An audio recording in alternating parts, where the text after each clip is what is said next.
Hey everybody, happy Easter. I hope everybody's having a great day. I thought I would do a couple of videos from things I'm cooking for Easter dinner. And the first one, obviously, in front of us, we have a ham. I'm going to make a brown sugar glazed ham. And this is a spiral sliced ham that has the slices, as you can see, already cut for you. And then I've got, I'm not doing fresh sweet potatoes this time. I just grabbed a couple of cans of sweet potatoes, and I'm going to cook it actually in here with the ham. And if you've never done that before, it gives your sweet potatoes a really good flavor. They're still sweet and have that, you know, good sweet potato flavor. And then from the brown sugar, and we're going to put a little bit of butter on them too. It just makes them amazing.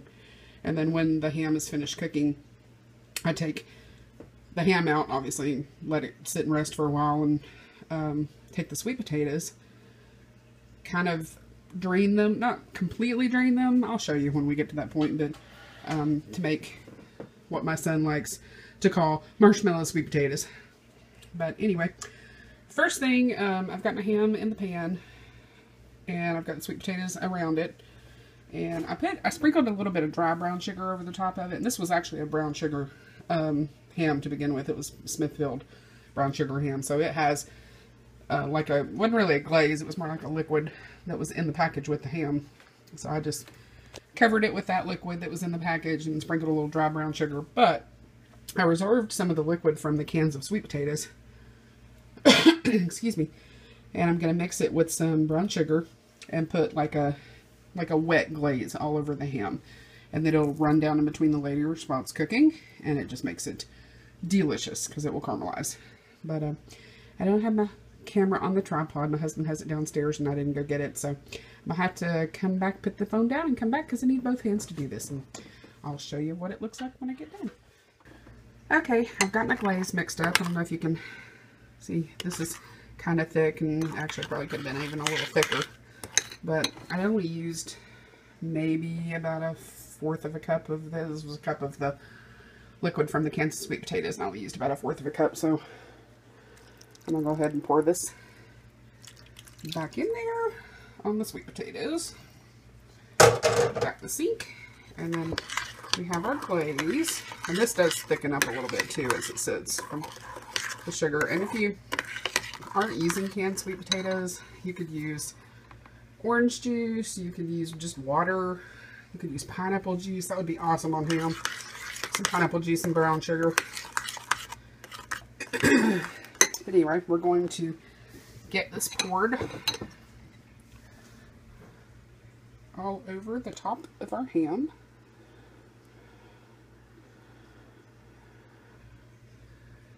Like I said, this does make a sweet ham, which my family likes. Obviously, if you don't like a sweet ham, then you probably wouldn't be watching this recipe. But if you don't like it that sweet, then don't put as much brown sugar.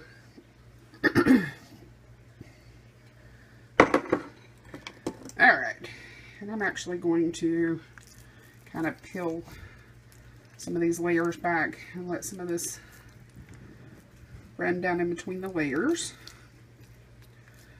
Because this just, once it caramelizes in the oven, it's just amazing.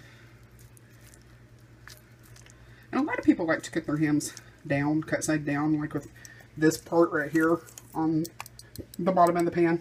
I don't like to do that because I like how the edges of the ham get kind of good and browned and caramelized. I think that's really good. So, I mean, it's just personal preference. If you would prefer the meat more in the bottom of the juices, then by all means, do it that way.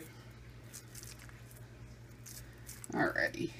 Get some of these layers spread apart, and we can pour in the rest of the stuff.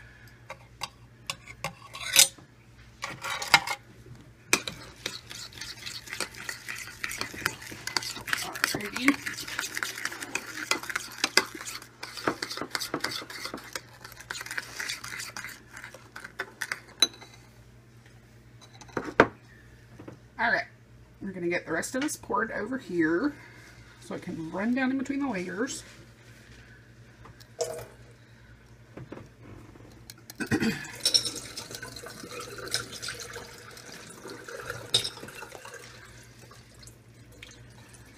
Alrighty. That should be good and covered. Alright, I'm going to get this covered with some aluminum foil and get it in the oven, and I'll be back. Okay, here's our final result. We've got the ham completely covered with the glaze, the canned sweet potatoes on the bottom. I did put about a half a stick of butter over them, and then of course there's some brown sugar on them too. I didn't add a whole lot of extra brown sugar in the sweet potatoes. I did sprinkle some over it, but with that glaze running down, it'll go into the sweet potatoes as well, and they'll get plenty sweet enough. And even though this is kind of a sweet dish, you don't want to make it pure sugar. But I'm going to get this covered with the lid. I'm going to just cover it with the lid to the pot and instead of aluminum foil. I love this pot. I've had it, gosh, for over 20 years. It was my mother-in-law's, and it's great. I make turkeys and roast and everything else in it because it's so big. But we'll get this in a 350-degree oven. It's probably going to take a couple hours to heat through. I mean, hams like this are actually cooked. You just want to cook them a little longer, bring them up to temperature. I think generally it's about 160, 165 if I'm not mistaken. I'd have to look at the paper, but anyway. I'm going to get this in the oven and I will show you what it looks like. And if you want to, you can periodically take this lid off when it's cooking and baste it some more. You can make up some more glaze or just use the juices that are in the bottom of the pan and baste it some more. I probably won't do that until toward more, like maybe halfway to 3/4 of the way cooking time. So I will show you what it looks like when I go to open it up. I'll be back. Okay, I just got the ham out of the oven and it's cooked for, I'd say at least 2 hours. I actually forgot to look at the clock. Probably 2 to 2.5 hours. And this is the final result. And I did baste it with some more of the liquid from the sweet potatoes. As you can see, it has little pieces of sweet potatoes all over it, which is fine. I don't care.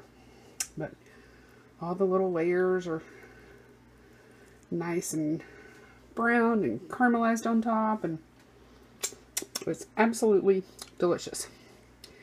And I can't wait to give this a taste test. But it's really hot, so that may have to wait.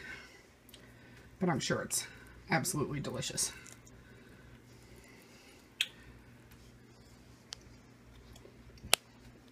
Yep, it's absolutely delicious. But anyway, I hope you like the recipe and give it a try. This turns out really, really good. The sweet of the brown sugar with the salty ham, it's just delicious. So I will see you guys in my next video. Bye. Okay, here's our absolute final result. Here is the ham out of the pan, which we have already been snacking on, and it's really, really good. And my sweet potatoes. And what I did with the sweet potatoes was I just took a slotted spoon and I left a little bit of liquid in them, but not a whole lot. And then I just took a spoon and kind of broke up the big chunks of sweet potatoes. And then it's kind of sort of similar to like making a mashed sweet potato, but I don't want them creamy like a mashed potato. I want them chunky. So I'm going to put some marshmallows on top and put it in the oven, let the marshmallows get brown, and call it done. You can also make a topping for your sweet potatoes with brown sugar and walnuts and a little bit of the juice left out of the sweet potatoes in the bottom of the pan. That's really good too. I've done that before. My son doesn't really care for nuts, and I make this primarily for him, so I'm gonna leave him off today. But the sweet potatoes, I can't even describe to you how good the sweet potatoes are with the brown sugar and the butter and the smokiness from the ham. It just gives them a really unique flavor. If you've never tried cooking your sweet potatoes with your ham, then I would give it a try. It's really good. So anyway, I think I'm going to go finish the rest of the stuff, and we're going to have some dinner here in a little while, and I hope you guys have a very happy Easter, and I'll see you soon. Bye.